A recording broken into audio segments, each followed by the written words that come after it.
L'Austral est sur le départ. Ce navire de pêche est affrété auprès de la Sapmer par les terres australes et antarctiques françaises, les TAF. Administrés par une préfecture basée sur l'île de la Réunion, ces territoires se composent de 3 groupes d'îles au sud de l'océan Indien. Saint-Paul et Amsterdam, au climat encore clément, puis l'archipel de Crozet, aux portes de l'océan Austral. Et enfin l'archipel des Kerguelen, dernière terre française avant l'Antarctique, formée de centaines d'îles et îlots sur une superficie équivalente à la Corse.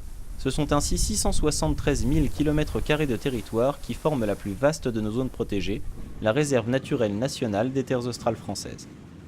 La collectivité des TAF et son préfet assurent ainsi la protection des écosystèmes uniques nés de l'isolement extrême de ces lieux. Des mesures qui sont associées à un contrôle rigoureux des pêcheries et au suivi des milieux grâce à des programmes tels que Poker pour poissons Kerguelen. Pendant un mois, sous l'égide du Muséum national d'histoire naturelle, les 37 marins et les 10 scientifiques de l'Austral vont collecter des données afin de mieux connaître la vie marine du plateau des Kerguelen. La mission Poker 4 commence.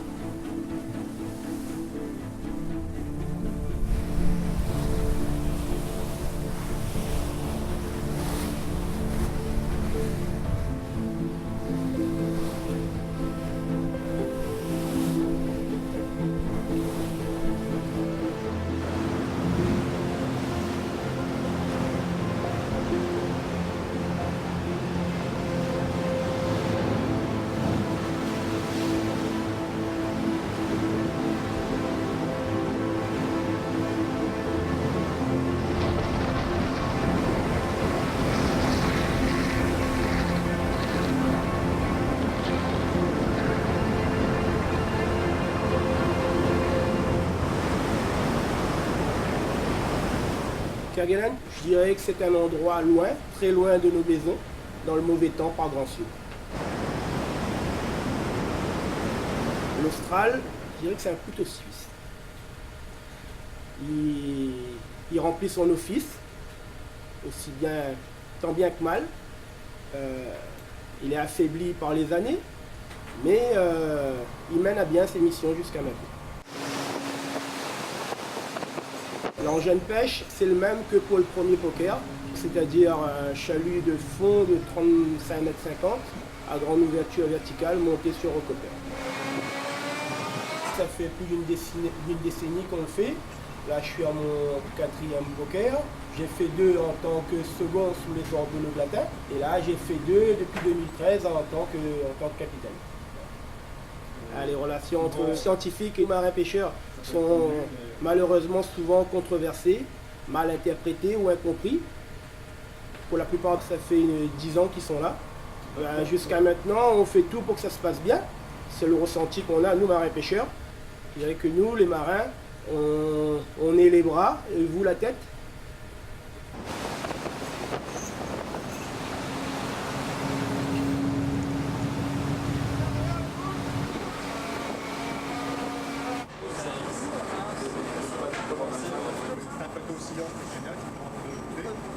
Quand on regarde l'enjeu que ça représente pour toutes les personnes qui entourent cette marée, c'est qu'il y a un sacré enjeu économique, une pérennisation de la pêche de Kerguelen, parce que quand on voit les 7 bateaux, les armements qui représentent cette pêche autour, c'est qu'il y a quand même quelque chose à faire.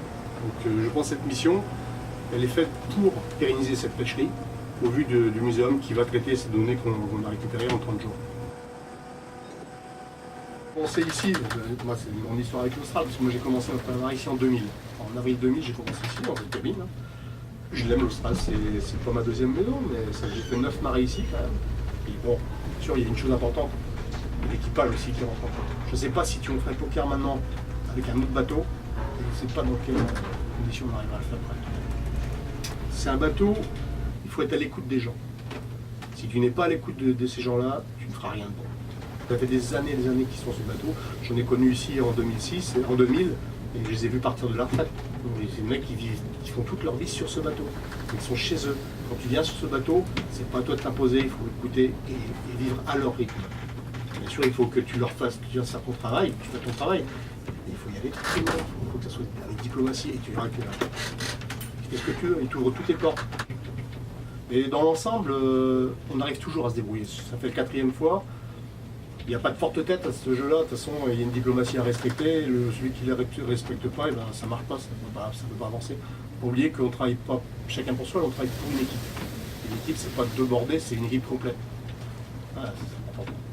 Lors de chaque mission poker, plus de 200 stations sont échantillonnées. Poker 4 en explorera 216. La récurrence de ces missions est indispensable pour évaluer au fil des ans l'évolution du milieu et des populations marines. Sur chaque station, un coup de chalut est effectué et l'intégralité de la pêche est collectée, triée, analysée.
C'est une campagne d'évaluation de la biomasse du plateau des Kerguelen, savoir quels poissons, quels organismes, puisqu'on a un volet benthos, sont présents, en quelle quantité et leur localisation autour de l'île de Kerguelen.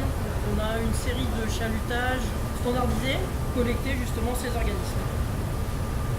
Il y a d'abord la position du bateau, pour qu'on sache tout simplement où on a collecté nos données, par espèce, les poissons qu'on va analyser, on va les mesurer, les peser individuellement, les sexer et vérifier leur contenu stomacal. Pour les légines, on a un petit programme de prélèvement d'autolithe aussi pour l'estimation d'âge. L'autolithe, c'est une petite pièce calcifiée qui se trouve dans le crâne du poisson, dans l'oreille interne, qui a entre autres un rôle de stabilisation, d'oreille interne comme nous. C'est un vrai enregistreur du milieu, c'est la boîte noire du poisson. On a, depuis son éclosion jusqu'à le prélèvement d'autolithe, on a toute la vie du poisson, on a des marques qui se traduisent en âge. Si on fait une analyse chimique, on a des informations sur comment était composé le milieu, à quel moment de la vie du poisson. On ne connaît pas toute la diversité des organismes présents sur la zone, c'est évident. Oui, on espère toujours découvrir des nouvelles choses, des nouvelles espèces. Le moment où on va attraper pour moi un poisson que j'ai pas vu, que je connais pas, qui n'est pas dans un livre, évidemment, ça, on espère toujours. Les ichtyologues procèdent aussi au marquage des légines australes. L'individu marqué est relâché vivant. S'il est repris lors d'une autre mission ou par un navire de pêche, le lieu et l'état du poisson seront transmis aux scientifiques.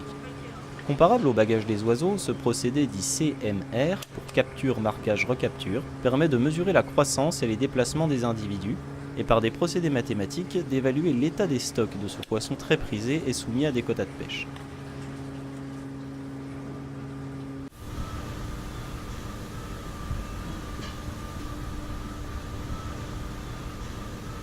Alors, il y a eu deux types de collecte de spécimens sur Poker 4. Il y a eu une collecte de spécimens qui sont destinés à un grand projet d'exposition du muséum sur les milieux marins. C'est une des grandes missions de l'établissement de faire des diffusions des connaissances et ça passe notamment par les projets d'exposition. Une collecte de spécimens à des visées de recherche. On a conservé une partie des captures accessoires d'invertébrés marins. On peut aussi penser, et même l'espérer, ça paraît raisonnable, qu'on découvrira des nouvelles espèces. Parce que le benthos de Kerguelen est mal étudié en comparaison d'autres groupes. Il y aura très probablement de nouvelles espèces découvertes dans ces collectes. Alors, le benthos, strictement, c'est un terme qui normalement désigne tous les organismes qui vivent en fait au fond de la mer. Ça comprend tous les invertébrés marins et normalement également les poissons démersaux. Et par un peu abus de langage, on a tendance à désigner les invertébrés marins par le terme benthos. Des invertébrés marins qu'on connaît bien comme les crustacés, mais il y a aussi tous les coraux, toutes les éponges, tous les bryozoaires. Donc c'est des organismes à la fois individuels ou des organismes coloniaux, des organismes qui sont mobiles ou plus fixés. C'est un groupe en fait qui comprend une énorme diversité à la fois phylogénétique et une énorme diversité écologique. Les images qu'on a produites là à l'occasion de Poker 4, c'est les premières images qui n'ont jamais été réalisées dans les hautes profondeurs à Kerguelen, entre 100 mètres et jusqu'à 800 mètres de profondeur presque. Alors toutes les images qu'on va ramener, ça va être un gisement scientifique absolument fabuleux. Ça va d'abord permettre d'analyser la nature des substrats. Pour certaines images, quand il n'y a pas trop de turbidité, on va par exemple pouvoir mesurer des densités d'organismes. Ça donnera d'ailleurs des premiers éléments d'évaluation d'impact fin des engins de pêche sur le fond. Et puis pour les collègues ichtyologues, toute une série d'images qui sont faites sur les captures de poissons, et ça permettra aussi tout un tas de travaux d'analyse pour les poissons. Alors ça c'est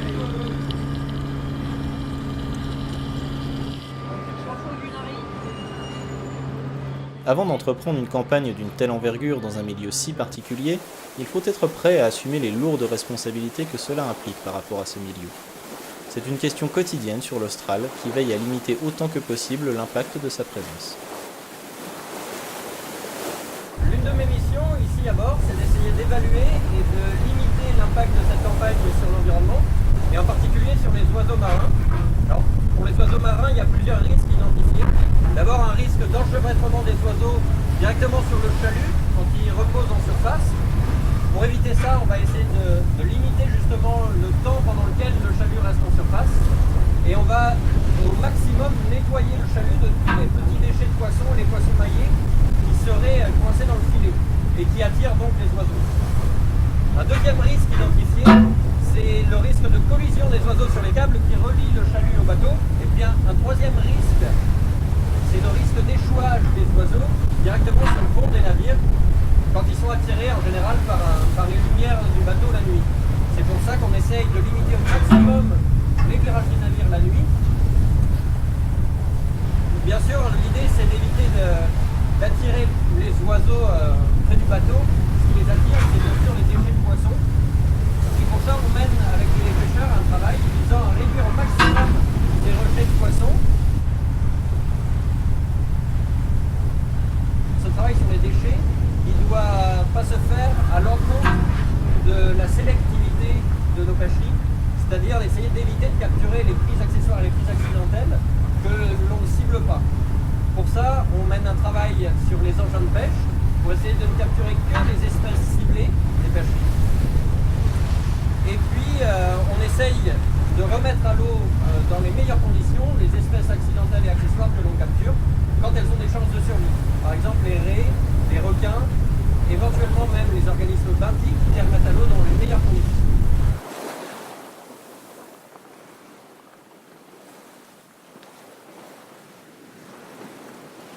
Au bout de plusieurs semaines avec l'horizon gris-bleu pour seul paysage, la Terre apparaît finalement.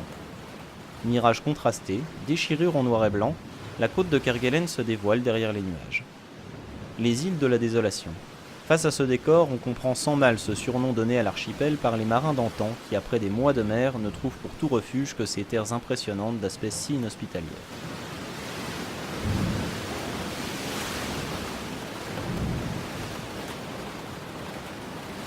Pour l'Austral en revanche, Caire constitue une escale indispensable. La mission Poker est déjà très avancée et il est temps de procéder au ravitaillement en gasoil du navire.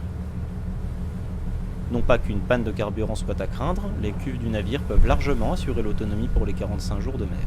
Non, la raison est ailleurs. Au fil des semaines et de la consommation du carburant, le navire s'allège. Or, en cette fin d'hiver austral, de fortes tempêtes sont encore à craindre. Trop léger, le navire manquerait de stabilité dans les vagues. Les navires de pêche commerciale ne rencontrent pas ce problème.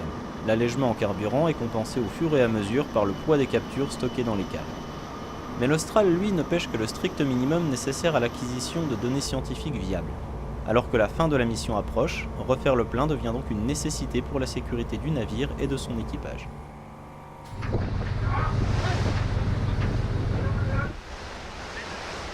L'équipage, lui, débarque par petits groupes et est accueilli par les hivernants. Une quarantaine de scientifiques, militaires et techniciens. Ils sont l'équipe 68, pour la 68e année de présence d'équipes françaises qui passent près de 12 mois ici, isolés sur le plus austral de nos territoires. Rares sont les navires qui y font escale. Avec l'accord du chef de district, représentant sur l'île du préfet des TAF, l'équipage est autorisé à aller arpenter l'île et aller en découvrir ses richesses.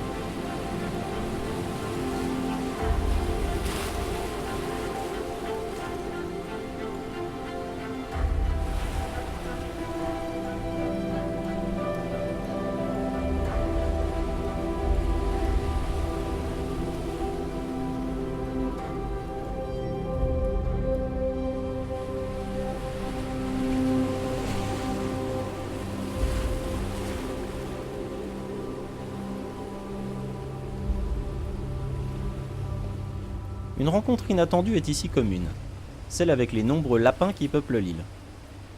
Introduits au XIXe siècle pour servir de nourriture aux malheureux naufragés qui échoueraient sur l'île, ils représentent aujourd'hui une sérieuse menace pour la biodiversité, en particulier végétale, si spécifique de l'île. Au même titre que les rats et les chats, également introduits par l'homme, sa gestion est une mission importante de la réserve naturelle. Mais cela ne représente qu'une partie des multiples travaux menés ici, qui font appel à de très nombreux domaines de compétences.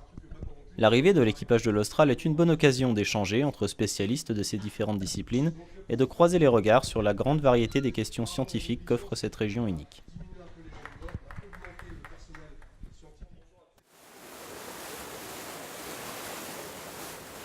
Après avoir prospecté les quelques dizaines de stations restantes, il est finalement temps pour l'Austral de quitter Caire et de reprendre sa route vers la Réunion.